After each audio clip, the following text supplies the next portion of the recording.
In this video, I will show you how to add Apple Pay to your Shopify store so that people can actually use Apple Pay at checkout.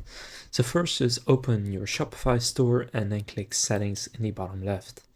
Now from here, you want to go to the Payments. And within Payments, if you haven't done so yet, you need to set up Shopify Payments. So click Complete Account Setup right there. Now here just click Submit Details, and then you need to answer a few questions if you have not done this yet. So I'm running my store as, for example, individual. Then here enter your personal details. Then after following those steps, click on Submit for verification. And now here you need to turn on two-step authentication, so click Turn On. And now for me to sign me out, so I'll need to sign in again. And now for me it says this right here, so I need to contact support to verify information and start accepting payments. Now after you do that, and then after you get approved, you will then be able to turn on Apple Pay through the Shopify Payments. So now you know how to add Apple Pay to your Shopify store.